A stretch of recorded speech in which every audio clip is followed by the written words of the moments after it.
E aí, beleza? Aqui é o Daniel da Vegantis Lover trazendo dicas para você fazer o melhor queijo vegetal que você já comeu.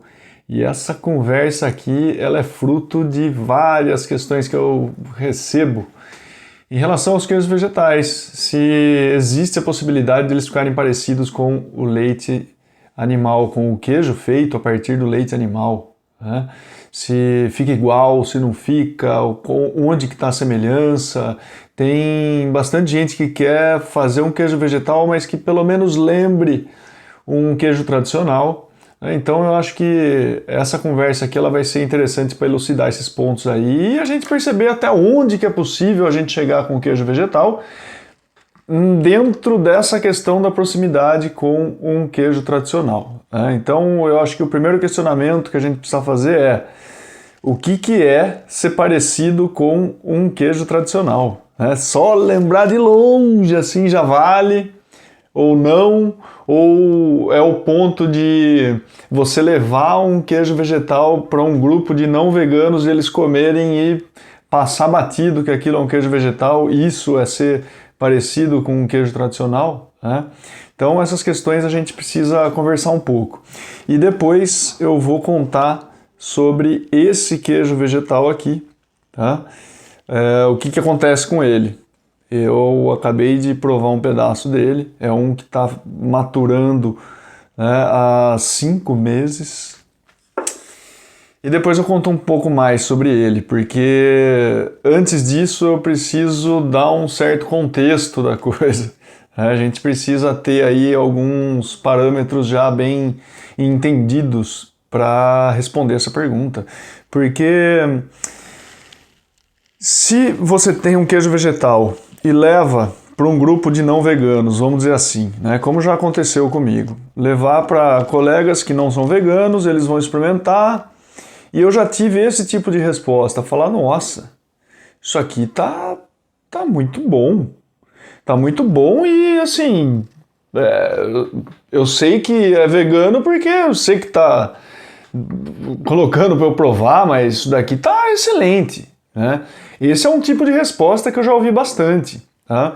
Então, assim, eu não sei até onde, se eu não tivesse em jogo, tivesse combinado com uma pessoa só não vegana e falasse, ó, leva isso daqui que eu fiz pro grupo, deixa eles provar e vamos ver o que vai acontecer, e depois a gente pergunta se o queijo estava bom, se não estava, né? E aí depois, no final das contas, eu vou provar para ver se todo mundo assusta ou não. É um tipo, né, de situação. Eu não sei o que ia acontecer, tive essa ideia agora, inclusive. De repente, pode ser que eu faça isso numa próxima.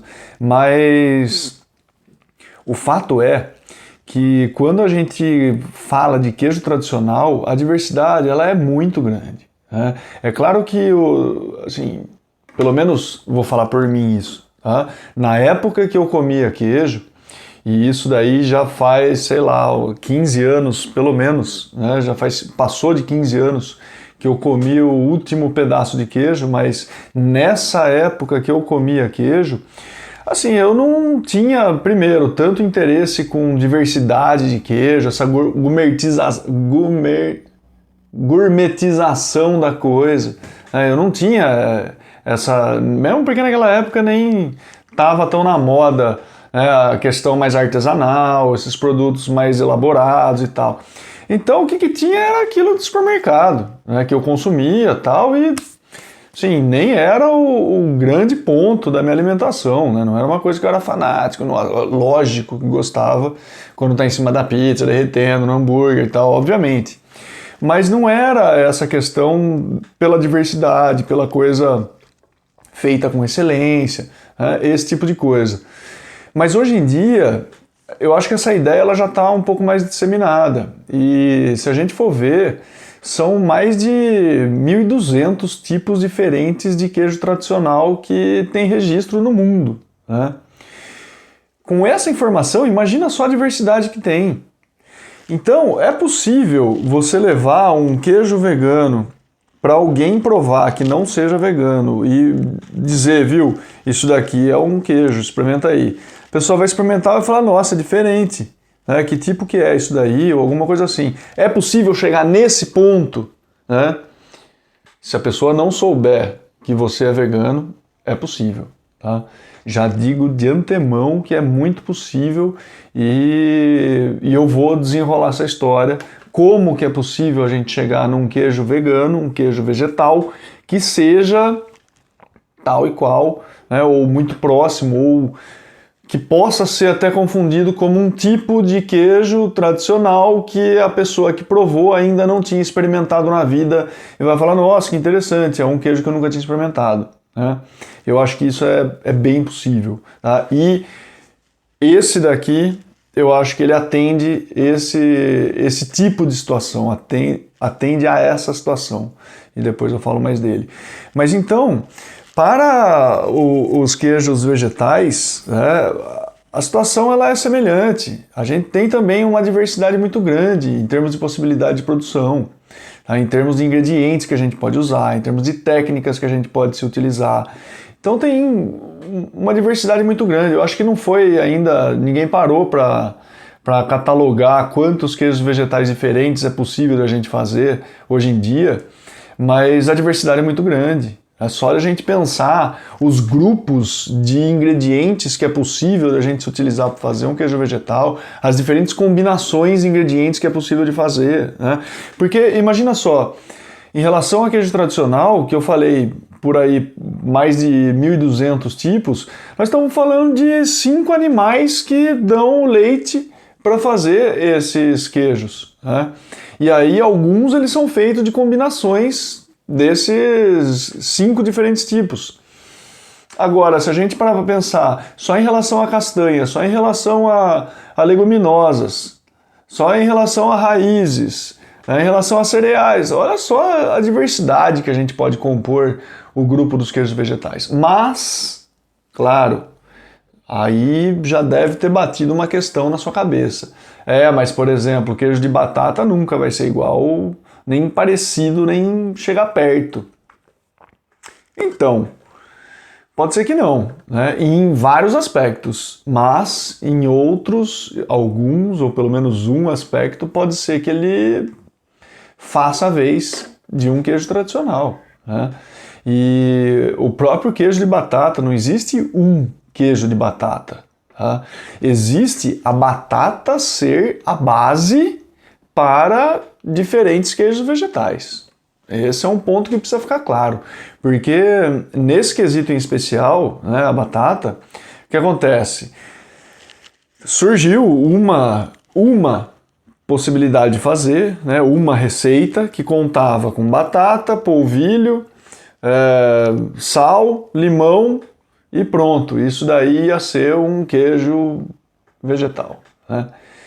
É uma possibilidade. Eu já fiz queijo que leve a batata como base, mas que não ficou em nada parecido com esse tipo que leva polvilho e tal, mesmo porque eu nem usei polvilho, tá, para fazer esse queijo de batata. Também tem vídeo aí nesse perfil, no canal aí, que dá pra ver, inclusive ele ficou bem mais sólido, dava para cortar uma fatia, né, coisa que esse tradicional que está no nosso imaginário, né, queijo de batata, não é possível tirar uma fatia, né, pelo menos o que está no meu imaginário. Tá? Mas de qualquer forma, a gente precisa entender primeiro que os queijos tradicionais, num primeiro momento, eles também têm algumas situações nas quais eles aparecem, né? Tipos diferentes aparecem em situações gastronômicas diferentes. Isso daí eu acho que você concorda comigo, né? Por exemplo, se você pegar um tipo camembert, qual é a situação gastronômica que ele faz parte? Uma degustação. Né? Você tem uma tábua de queijo, ele está ali, você vai comer ele com pão acompanhado de um vinho, né? Uma situação mais propícia para isso. Pode ser que exista aí algumas preparações talvez mais contemporâneas, vamos dizer assim, de um hambúrguer com camembert e tal, mas não vai ficar também, porque o camembert não tem aquele efeito de derreter, apesar dele ser um pouco mais cremoso, daí a casquinha dele, que é um pouco mais borrachudinha ali, já vai dar um certo contraste com o hambúrguer e tal, então vai ficar aquela coisa mais contemporânea, como eu falei, né? Então, ele tem esse tipo de situação. Agora, se você pegar um queijo tipo prato, qual que é a situação dele? Gente, vai ser num pão de forma, né? Numa tostequeira. Essa é a grande função do queijo prato. Tá? No máximo que vai acontecer é ele ser cortado em cubinho assim, ser temperado com azeite, sal, orégano, a pimenta, junto com outros diferentes ali, ser servido numa tabuinha de queijo, né? Que ele vai estar ali. Mas se você for ver, esse queijo prato, ele é um tipo de queijo que ele precisa ser temperado para ser degustado, entre aspas, também, porque você está ali comendo ele e empurrando com a cerveja, né? Então, é possível a gente ter um queijo vegetal que entre nesse ponto? Claro que é. É muito possível. E ainda é queijo vegetal que você pode fazer com capa carragena para ele ficar mais firme e tal, e fazer o mesmo tempero, ele vai passar a vez disso, tá? Agora, o que é importante a gente entender aqui é que, da mesma forma que os queijos tradicionais, eles têm, né, cada tipo tem a sua presença, né, em situações gastronômicas diferentes, o queijo vegetal ele também vai ter a sua presença, né, diferentes tipos vão ter a sua presença para situações gastronômicas diferentes, tá? E, inclusive, se você pensar, por exemplo, uma brusqueta, né? A brusqueta é feita com mussarela.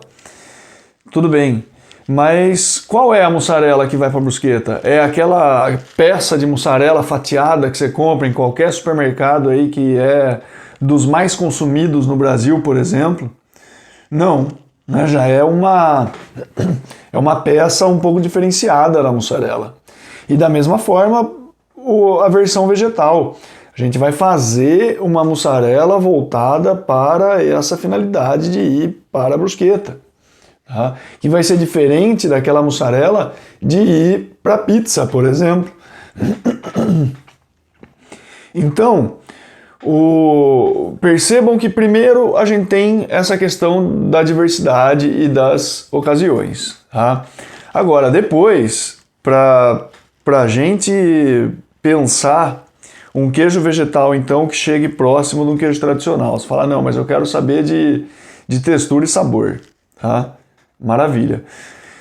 Aí o que acontece? A gente precisa, para transpor, né, esse sabor, essa textura do queijo tradicional no queijo vegetal, a gente precisa entender a composição do queijo tradicional. Porque ele tem, enquanto processo de produção, né, primeiro, é o leite de um animal que vai ser processado e vai ser transformado num queijo, tá? Esse leite animal, ele tem algumas características, principalmente em relação a macronutrientes, e isso é um ponto importante para a gente ter na cabeça, tá? Porque é a questão de proteína, questão de gordura e a questão de carboidrato. Esses 3 macronutrientes precisa estar no nosso radar para quando a gente for escolher os ingredientes que a gente vai utilizar para fazer o nosso queijo vegetal. Tá? Porque eles vão precisar também conter uma certa carga de proteína, porque a proteína ela vai ser transformada e vai chegar num ponto que vai compor a estrutura do queijo tradicional, portanto precisamos dela para compor a estrutura do nosso queijo vegetal. Vamos ter a gordura, que ela vai trazer aquela sensação gordurosa na boca, que o queijo vegetal ele vai precisar ter gordura para transmitir essa sensação gordurosa na boca, né? E depois o carboidrato, que ele é consumido pelas bactérias no processo de fermentação, e a gente vai ter a produção de ácido. Então, no nosso queijo vegetal, precisamos também ter uma carga de carboidrato para que seja consumido pelas bactérias, a fim de que sejam transformados em ácido lático, tá? Então, para um pouco agora, respira, e eu falei uma coisa aqui, eu falei de fermentação, né? E os queijos vegetais, eles têm uma divisão que são assim 2 grandes braços, né, que surgem quando a gente fala de queijo vegetal, que é o não fermentado e o fermentado, tá? E aí, esses que eu falei, tipo uma mussarela que vai entrar, fazer uma vez num sanduíche, que vai compor, sei lá, gratinado numa lasanha, alguma coisa assim, ela ela pode se aproximar de um queijo tradicional? Nessa situação específica, ela pode, na medida em que ela vai contribuir com textura e com visual só, tá? Porque sabor já não vai chegar tão próximo assim. Ela vai ter aquele efeito de derreter. A hora que você comer, vai ter uma certa textura na boca, gordurosa, né? E isso faz parte de um alimento composto. Tá? Se você está falando de uma lasanha, se você está falando de um hambúrguer, do que quer que você esteja falando, não é só o queijo vegetal que está ali, mas tem vários outros sabores que estão competindo também, né? Várias outras texturas que estão competindo também. Então é mais fácil de a gente colocar alguma coisa que chegue próximo de um queijo tradicional. Agora, a dificuldade, ela tá nos queijos tradicionais que são mais específicos para degustação, para formação de tábua de queijo, né? Porque aí é ele por ele mesmo. É você pegar uma fatia daquilo lá, colocar na boca e falar, nossa, isso aqui sim me lembra queijo. Ô louco, qual que é a bruxaria que está por trás disso? Né? Esse é o ponto que a gente precisa chegar, então, e eu acho que é justamente esse o ponto que muita gente que pergunta isso para mim está querendo chegar também. Então, é por isso que a gente precisa, se queremos chegar próximo a um queijo tradicional, ver agora o processo de produção dele.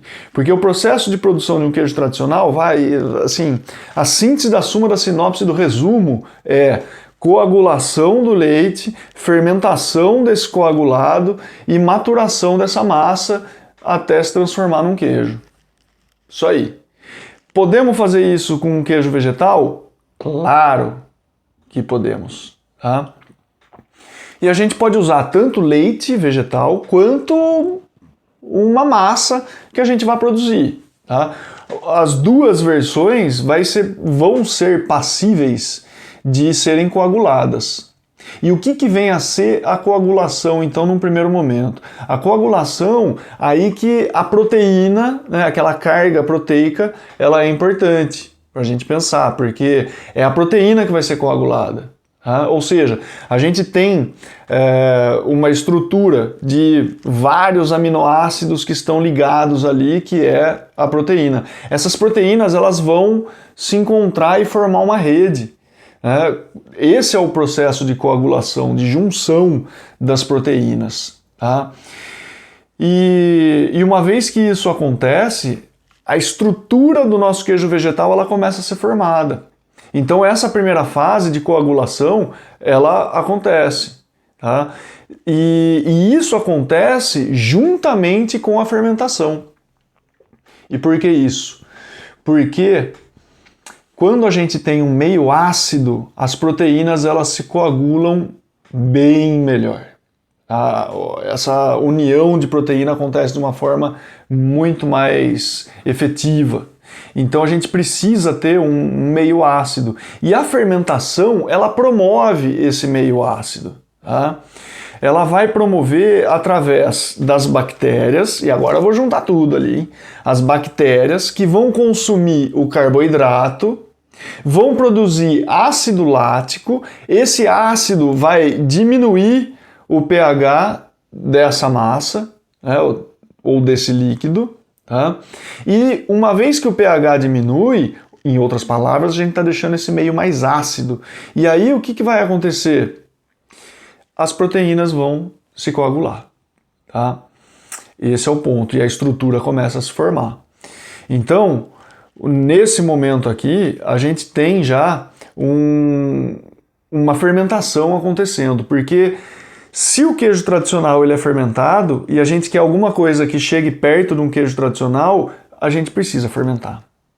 Porque precisamos dos compostos de sabor que estão presentes no queijo tradicional. O queijo tradicional, então, qual é o tipo da fermentação? Porque existem várias fermentações, né, vários tipos de fermentação. E cada micro-organismo, cada grupo, né, de micro-organismo, eles podem ser responsáveis por um tipo de fermentação. Por exemplo, uma levedura, né, o Saccharomyces cerevisiae, que é uma espécie de levedura. Essa espécie ela vai ser responsável pela fermentação alcoólica. Não é o que a gente quer. Num queijo tradicional, são bactérias láticas que vão promover a fermentação lática. Tá? Então é isso que a gente precisa trazer para o nosso queijo vegetal.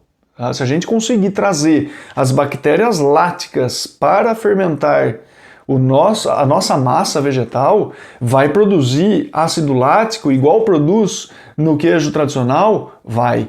Vai produzir compostos aromáticos e de sabor igual produz no queijo tradicional? Vai também.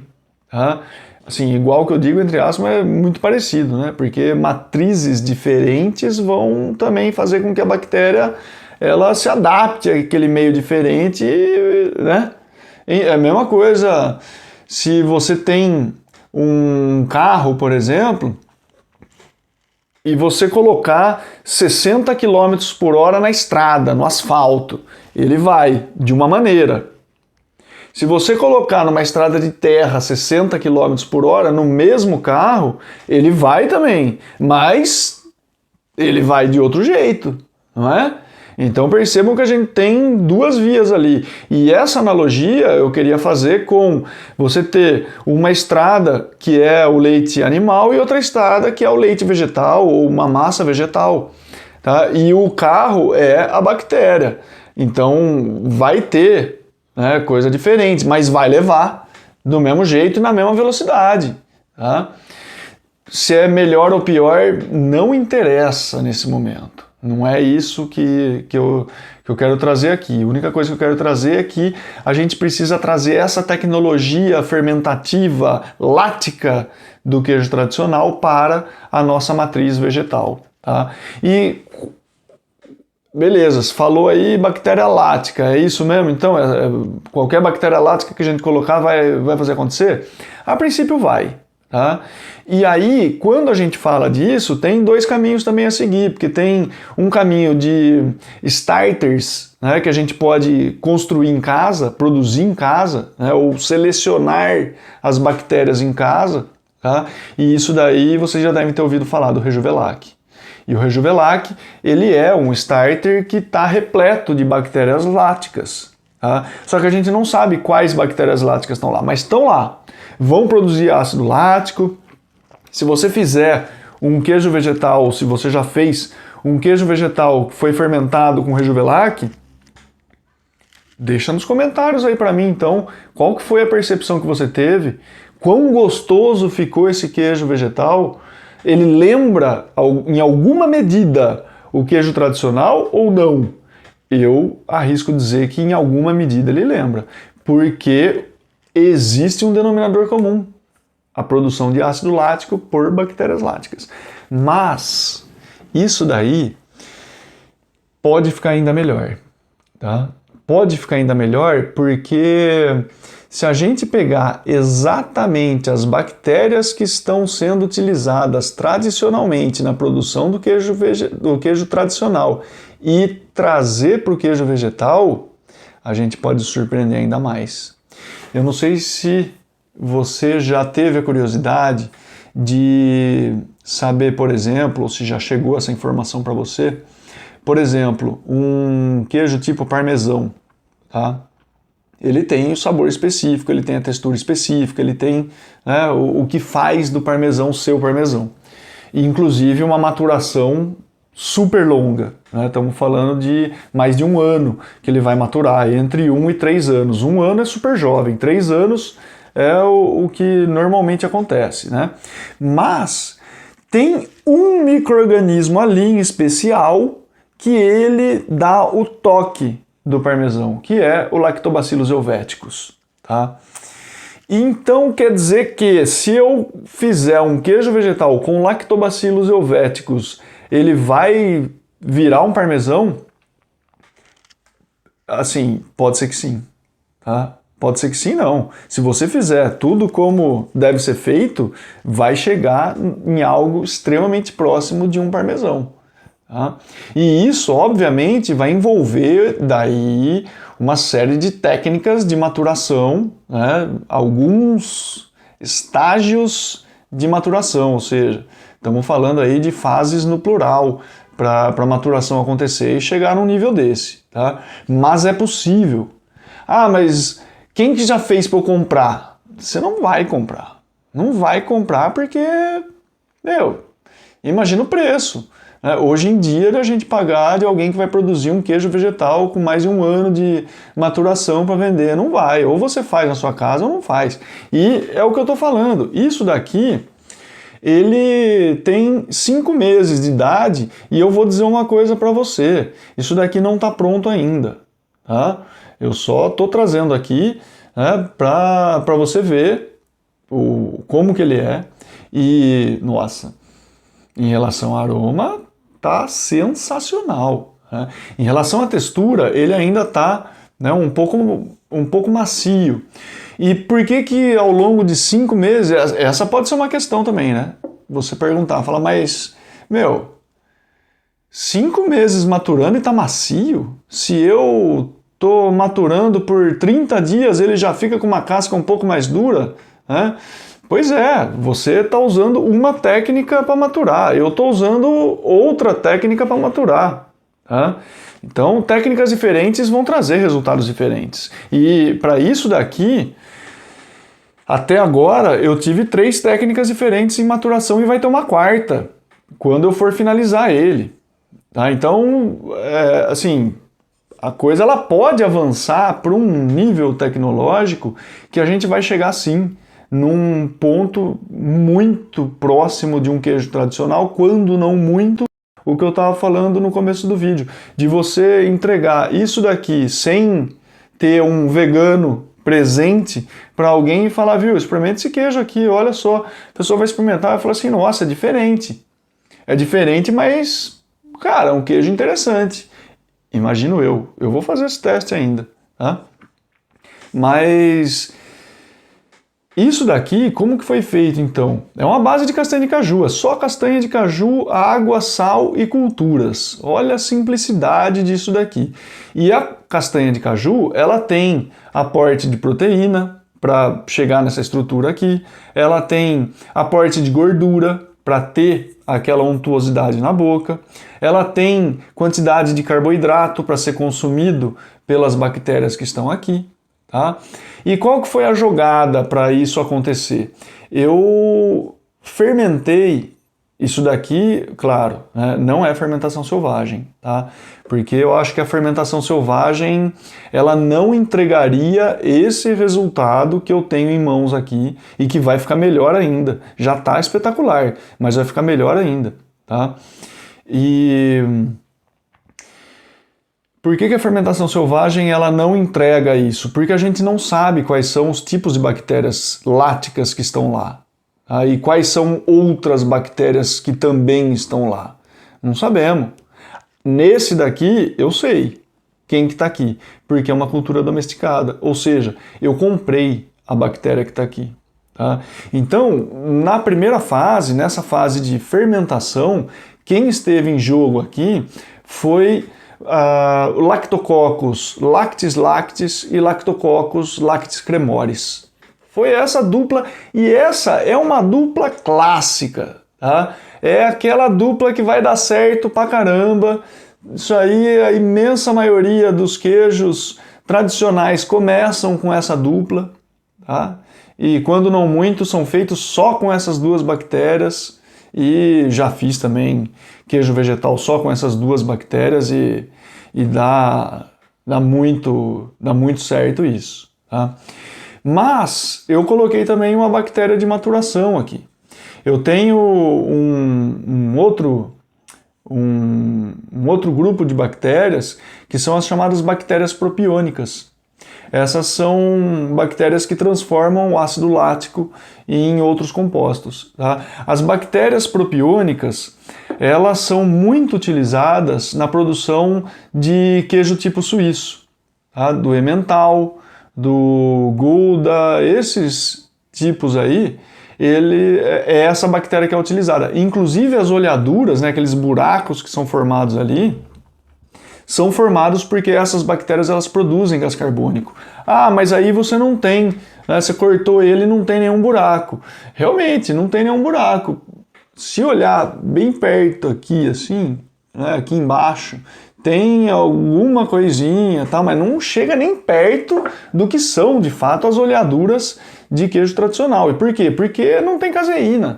A caseína, ela é um tipo de proteína que tem uma elasticidade e que ela comporta manter esse gás carbônico ali. Esse daqui, a castanha de caju não tem essa elasticidade. Então, nesse quesito, acaba pecando, né? Não vai ser igual um queijo suíço. Mas, em termos de sabor, eu experimentei isso daqui antes de começar esse vídeo aqui. E tá sensacional. Tá surreal o sabor disso daqui. E tem ainda espaço para evoluir mais, é o que eu tô falando. Porque isso daqui, com 5 meses, não vou falar que é jovem, tá? Jovem estava 2 meses atrás, mas agora ele já está começando a alcançar uma certa maturidade, né? E se eu deixar isso daqui 1 ano, nossa, vai ficar mais fantástico ainda. Mas eu não sei se eu vou deixar esse para 1 ano. Tem outros que eu tenho em mente deixar mais tempo, né, e que também tem outras bactérias e tal. O interessante é isso, uma vez que você consegue identificar essas bactérias que são presentes de queijo tradicional e trazê-las para as suas versões vegetais, a gente começa a explorar um novo mundo, tá? Só que, atenção, porque nem todas essas bactérias que são vendidas elas são de fonte vegana. Obviamente que a bactéria em si, ela é, mas tem alguns laboratórios que produzem essas bactérias ou reproduzem as bactérias em meio que contém lactose. Alguns laboratórios até vão dizer, ela é sim reproduzida em meio que tem lactose, mas na versão final ela está isenta de lactose, a gente garante. E aí cada um vai julgar se vai comprar ou se não vai. Eu não compro isso, porque para mim não faz sentido eu comprar uma bactéria que teve o uso de lactose. Tá? Então, o que eu vou buscar? Eu vou buscar laboratórios que produzem isso em outras fontes de carboidrato e que não a lactose. Às vezes é carboidrato de arroz, né, ou de milho, tal, enfim. Aí cada laboratório vai ter mais ou menos o seu meio de cultura, né, para reproduzir essas bactérias. Então, por fim das contas, é possível a gente chegar próximo. Essa daqui, para mim, é a maior das provas que a gente chega muito perto de um queijo tradicional. Qualquer coisa me escreve, do mais, até a próxima.